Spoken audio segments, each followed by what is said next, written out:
Hello, everyone, and this is take two. Yesterday, when I sent out my reminders at about 1:45, I jokingly said, I'll send you the recording if I remember to press record. Well, I did press record, but I only pressed it once. I didn't hear that magical, this Zoom webinar is being recorded. So rather than give up, I have decided to do it again. And thank you so much to the person who turned up and who gave me the most amazing feedback at the end in the Q&A, but I shall try and see what she said. Now, I am going to share my slides.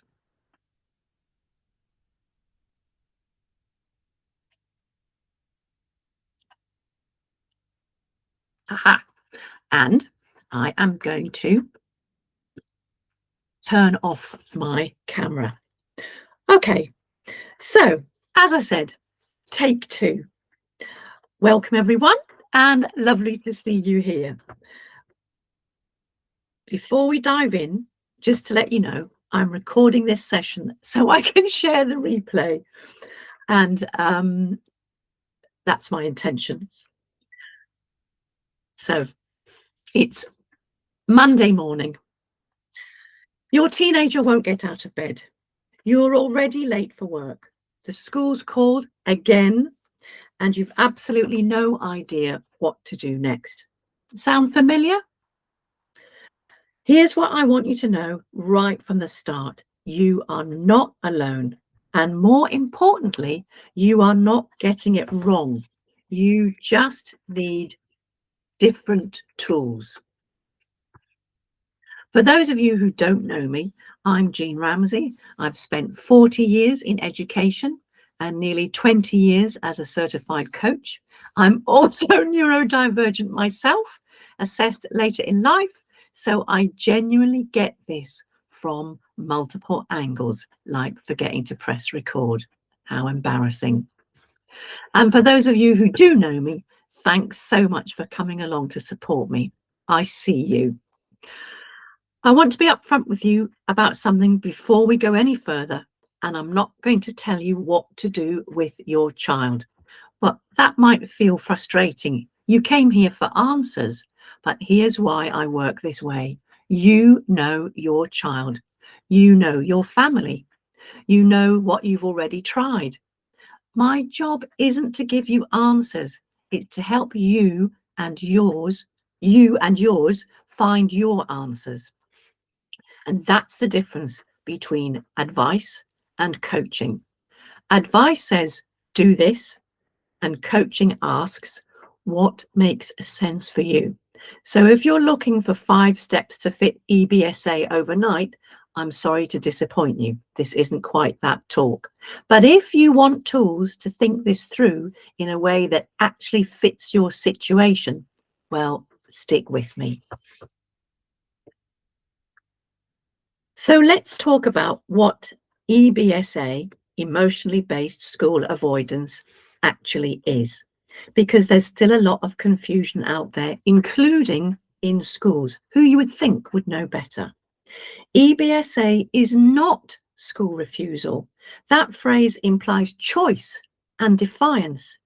EBSA is what happens when the emotional and anxiety load around school becomes so overwhelming that a child's nervous system simply cannot cope and they become totally dysregulated. These children are not being naughty. They are not manipulating you. They are not lazy. They are dysregulated. And often they don't have the words to tell you why. EBSA can look very different in different children. Some melt down in the morning. Some go in but fall apart by lunchtime. Some manage for weeks and then suddenly just can't go in. And many, particularly neurodivergent young people, are brilliant at masking, which means the school often doesn't see what you see at home. Research tells us that neurodivergent young people, those with ADHD, autism, anxiety, dyscalculia, and so on, are significantly more likely to experience EBSA. Why? Because school as a system is often not designed for the way their brains are wired. The sensory environment, the social demands, the rigid timetables, the seating plans, the expectation to mask and conform all day long. By the time they get home, they have nothing left. And that's what we sometimes call the exploding on the safest person phenomenon, because home feels safe enough to fall apart. Understanding this changes everything, because when you understand the why, you stop trying to fix the wrong thing. Everything we're going to do for the next 20 minutes hangs on a framework I call the 3 A's. It's the foundation of how I work with every family. Awareness. What is really happening here? Acceptance. Where are we actually right now? And action. What's our next right step? Most parents I work with want to jump straight to action. Just tell me what to do. And I completely understand that. But action without awareness and acceptance, that's just flailing around in the dark. So we are going to work through all 3. And I promise by the end, you will have something concrete to take away. Let's start with awareness. Not what you think should be happening, not what the school thinks should be happening. And I do hate the word should. When I hear should, I hear somebody else's agenda and not your own. What is actually happening in your home with your child right now? I'm going to ask some questions. Don't answer out loud. Just sit with them for a moment. When does the distress actually start? Is it Sunday night, Monday morning, the moment they wake up, when they think about a particular lesson or a person? What does it look like? Is it physical, headaches, stomach aches? Is it shutdown? They go very quiet and flat. Is it a meltdown? Or is it brilliant masking followed by complete collapse when they get home? And here's the bit parents often don't expect. What's your response when it happens? Frustration, fear, guilt, panic about your work, about their future, or all of the above? I ask that because your state affects their state. If you're in panic mode, they feel that. And remember, we are dealing with highly sensitive young people. They pick up, they can read a room really easily. This isn't blame, it's information. And information is power. I've run through those questions already, and I wonder what answers you've come up with. The next part is acceptance. Acceptance is probably the hardest of the 3 A's because it doesn't mean giving up. It doesn't mean this is okay.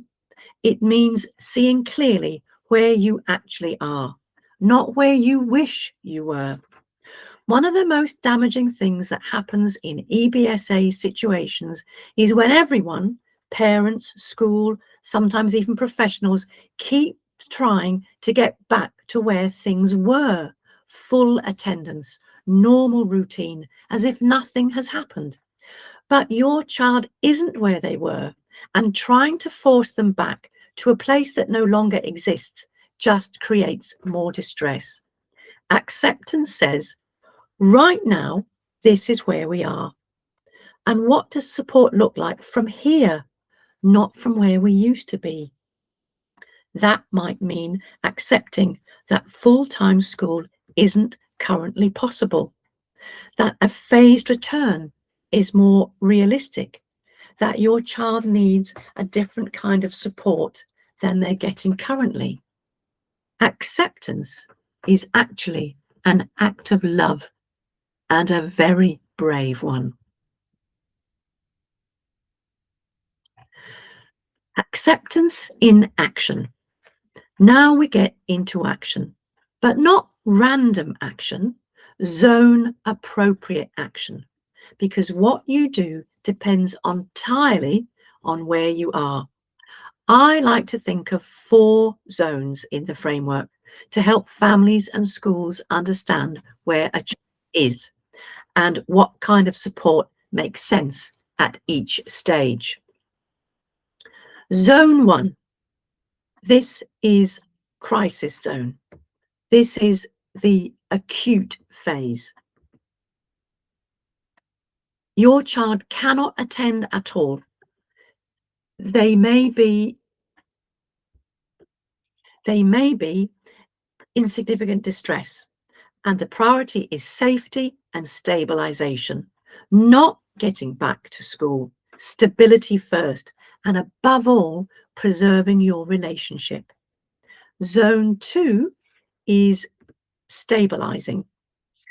Things are a bit calmer, but still pretty fragile. This is where you start building trust, reducing pressure, and working out what's possible. Tiny steps, building a scaffolding together. Zone 3 is building on that baseline.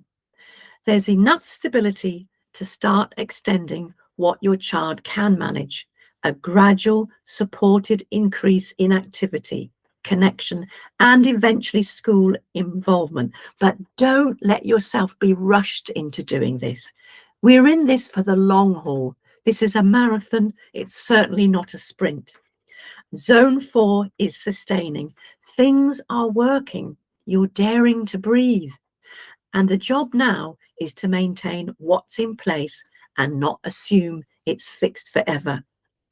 Here's the key question. Which zone are you actually in right now? Most families I work with think they're in zone 3, the building zone, when they're actually in zone 2. And that's why their actions aren't working. They're doing zone 3 things in a zone 2 situation. As I said before, which zone are you in? Why coaching works for this? So why coaching? Why not advice or therapy or just following the school's plan? Actually, I've discovered that people are now offering therapeutic coaching training, and I'd like to think that's what I've been doing all my career. I just didn't know that that's what it was called. Because advice tells you what worked for someone else, and your child isn't someone else. Coaching helps you all to figure out what will be the best fit for you and yours. I'm going to ask you questions that help you to see your situation clearly, accept where you are, and design action that actually fits. In my 13-week coaching programs, that's exactly what we do. We apply the 3 A's to your specific child, your specific school situation, your specific family, week by week, step by step. And the best thing of all is we have the most amazing WhatsApp group, which I call the Circle of Love. And once you're in the group coaching program, automatically become part of the Circle of Love. And this is a wonderfully safe place for everyone, myself included, to rant, to ask questions, to share insights, to share interesting articles we've found. It is the best part of my program, I believe. And once you're in for as long as you want to stay. The reason it works is because the answers come from you and from our community, which means you trust them and you can sustain them even when things get hard. Now, those of you who know me well know that I love to go sailing. And when you sail a long passage, you have to, by law, have a passage plan. Now, the passage plan states where you're starting from and where you are heading towards.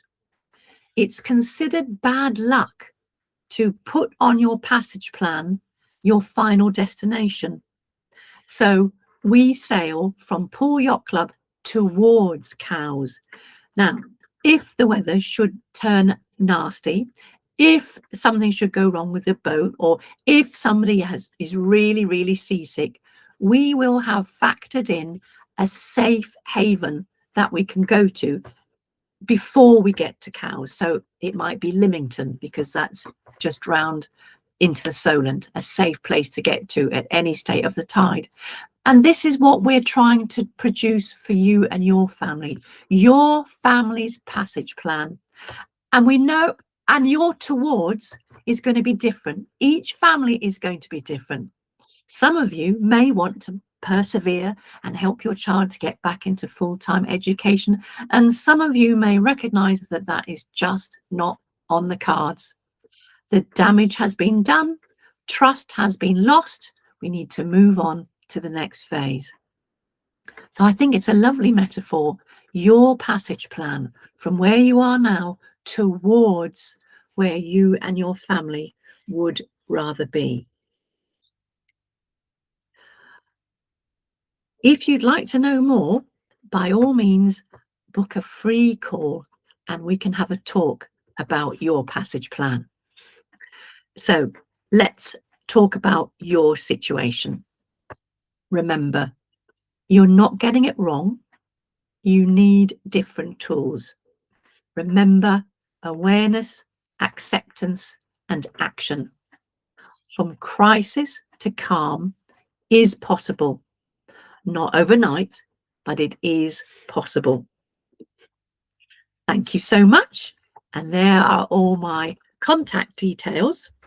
Now, we did have a Q&A session, and I will go through some commonly asked questions. The school keeps saying my child just needs to come in. How do I handle that? Well, that's one of the most common frustrations I hear. The starting point is getting everyone on the same page about where your child actually is, what zone they're in. Schools often default to they need to be here because they don't have a framework for understanding EBSA. And to be perfectly frank, they need to be here can also be code for they need to be here to massage our attendance figures, or they need to be here to massage our GCSE results. That's not about your young person. That's about a school that has become a business because it's an academy.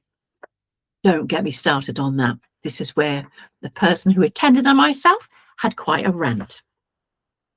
Your job is to help them see that pushing a child in crisis zone into full attendance makes things worse, not better.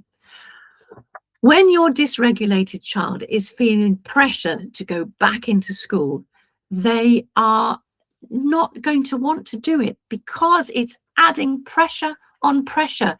It's destroying the trust that might have been there. It's destroying the relationship between them and their teachers. And relationships are at the heart of every good teacher's toolkit. Relationships, relationships, relationships. Alan Ramsey. Hello.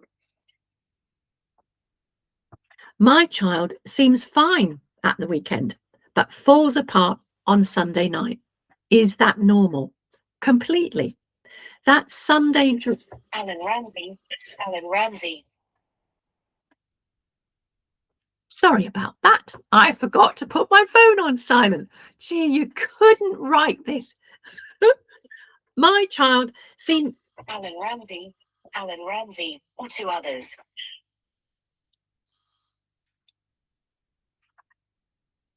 Yes. The guys that have been knocking the door for 10 minutes. Are they still there? Go now, yeah.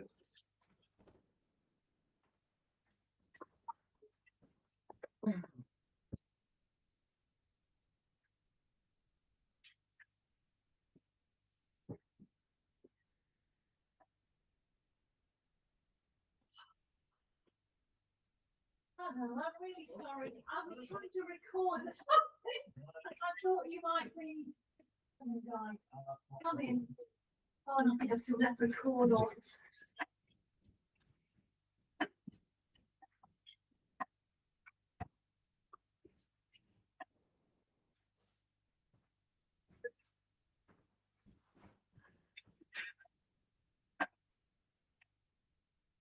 Oh.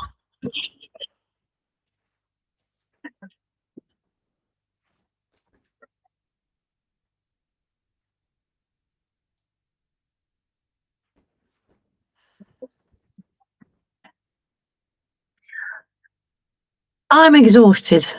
I feel like I've tried everything. Where do I even start?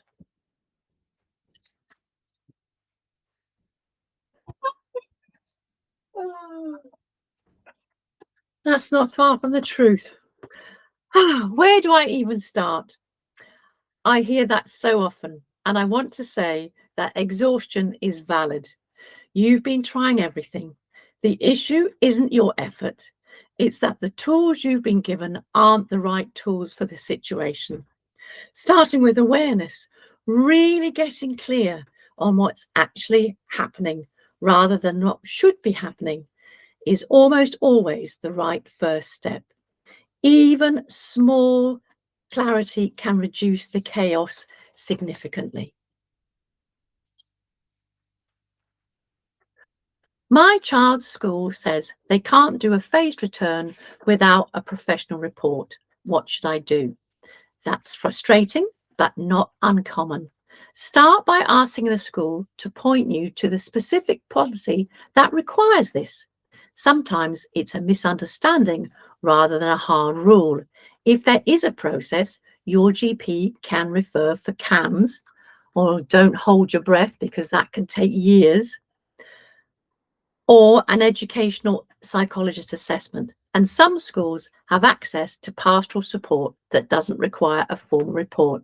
In the meantime, document everything: dates, conversations, your child's presentation, because it could matter later. This is one of my bête noire. Why languish on a waiting list when you can learn simple coaching tools that you can implement straight away to make a huge difference to your child's life? How long does this take to resolve? Oh, I want to be honest with you. There is no single answer. Some families I work with see significant shifts in a few weeks. Others are on a longer journey. What I can say is that having the right framework, awareness, acceptance, and zone appropriate action almost always shortens the timeline compared to trying things randomly. The families who struggle longest are those who keep trying to force a Zone A child back into Zone 4 solutions. Is there anything I can do right now, tonight? Yes. Stop trying to fix tomorrow morning and just be present with your child tonight. Not to talk about school, just to connect. A walk, a film, making something together. Regulation happens in relationship. You being calm and present is generally one of the most powerful things you can do. It won't resolve EBSA overnight, but it builds the foundation that everything else rests on. And all the research shows that the best intervention for neurodivergent young people is to educate their parents and their carers. And that means you. Thank you so much for listening. And I'm sorry this has been so random, but as I have kicked perfectionism into the long grass, I don't care, because, my dear friends, done is better than perfect, because perfect never gets done.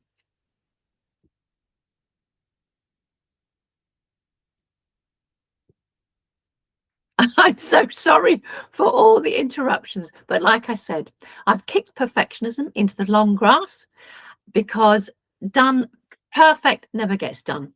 So thank you so much for watching the replay, wherever and whenever you do so. I'm here when you need me. You're doing the best you can, and you are awesome.